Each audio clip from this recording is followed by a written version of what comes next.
Hariom. Knowledge plus channel में हम सभी विद्यार्थियों का स्वागत करते हैं। आज हरिओम करंट अफेयर की ये क्लास नंबर 370 क्लास है। आज इस क्लास के अंदर हम खाने के बारे में, पचाने के बारे में बात कर रहे हैं। खाना और पचाना और वेस्ट को बाहर निकालना। हमारे शरीर में हम जो खाते हैं, फिर हम उसको पचाते हैं, फिर वेस्ट को बाहर निकालते हैं और जो सार के तत्व होते हैं हमारे शरीर में रहते हैं। तो कहते हैं कि हमारा जो शरीर है उसके अगर 3 हिस्से किए जाएं, हमारी टॉक में विचारों का स्टफ आता है ताकि नॉलेज का डेटाबेस आपका बढ़े। अगर किसी व्यक्ति के शरीर के 3 हिस्से किए जाएं तो सबसे ऊपर जो हिस्सा है जिसमें ब्रेन है, दूसरा हिस्सा जो सा है जो पचाने का है, और तीसरा हिस्सा जो है जो एक्टिविटी परफॉर्म करने का है। तो कहते हैं कि जो दूसरा हिस्सा है जो चीज़ को पचाने का है उसकी इम्पोर्टेंस ज़्यादा है। उसी के पॉइंट से ब्रेन हमारे बॉडी से काम कराने का काम कर सकता है। तो अगर हमारा पेट जो हमने खाया अगर पचा लिया तो ब्रेन इफ़ेक्टिव तरीके से काम करेगा। जो हमने खाया उसे पचा लिया तो ब्रेन एक्टिव तरीके से काम करेगा। इसीलिए ये भी कहते हैं खाना खाने के बाद पानी पीना जहर के समान है। इसलिए खाना खाने के बाद पानी ना पिए। अगर खाना खाने के 1 घंटे बाद अगर आप पानी पी रहे हैं तो कोई प्रॉब्लम वाले इशू नहीं। इस संसार में यदि हम फास्ट फूड ज़्यादा खाते हैं और साथ ही फास्ट फूड खाते हुए अधिक पानी पीते हैं तो उस एलिमेंट का हमारे शरीर में जमा होना निश्चित है। अगर कोई व्यक्ति, वैसे तो फास्ट फूड खाना नहीं चाहिए, लेकिन अगर कोई व्यक्ति फास्ट फूड खाता है, पानी उसके बाद पीता है तो वो शरीर में जमा होगा। वो शरीर के जवानी में तो इतना असर नहीं देगा, महसूस नहीं होगा, लेकिन बुढ़ापे में उसका असर महसूस होगा।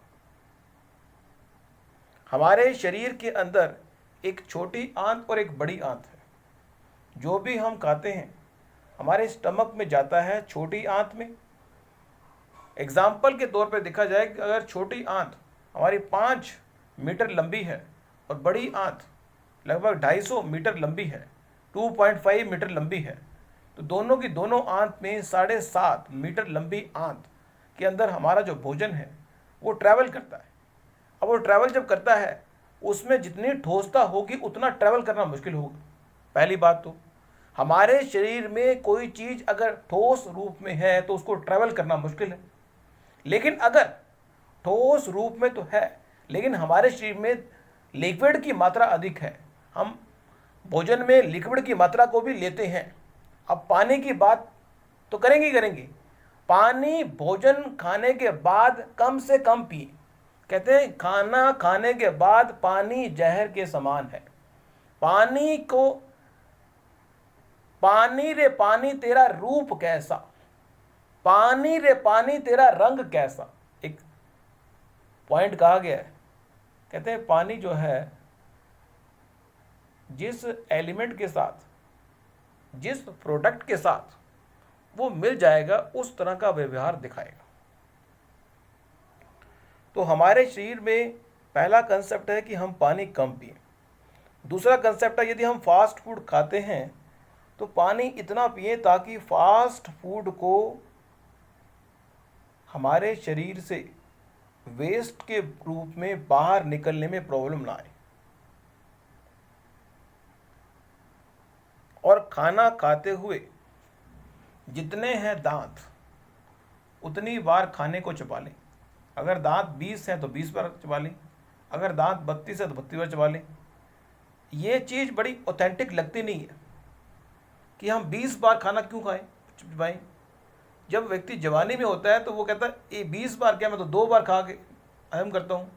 सारी एक्टिविटी जो दांतों की एक्टिविटी थी वो किसको करनी पड़ रही है?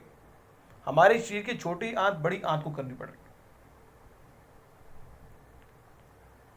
क्योंकि जब हम कुछ चीज़ खाते हैं, पचाने से पहले एक अग्नि हमारे शरीर में प्रफुल्लित होती है, एक्टिवेट होती है।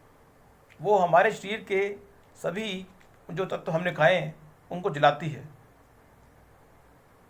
और फिर उसमें से रस, रक्त, मसल पावर, फैट, हड्डी, छोटी हड्डी और शुक्र का एलिमेंट बनता है। एक पॉइंट और यहां पे बताएं कि सुबह के समय पानी की मात्रा अधिक पीने से हमारे शरीर में पड़ा हुआ मल और मूत्र बाहर निकलता है। अगर दोपहर में हम घी का या छाछ का सेवन करें तो अच्छा है। रात को हमेशा गाय का दूध या भैंस का दूध आप पी सकते हैं। तो खाने पे ध्यान देने वाला कोई व्यक्ति भी निश्चित रूप से अपने जीवन में सफलता प्राप्त कर पाएगा। खाना जो है इतना ही खाएं कि पेट पकड़ के बैठना पड़े कि हम अब सोना चाहते हैं। खाना खाने के तुरंत बाद सोने की जो हैबिट है वो गलत है। टहल लें, 1 घंटा आधे घंटे के बाद पानी पी लें। तो आज की इस टॉक में हमने कुछ खाने के बारे में आपकी जानकारी को शिफ्ट अप करने का प्रयास किया। Thank you so much for listening and always putting Hariom knowledge plus.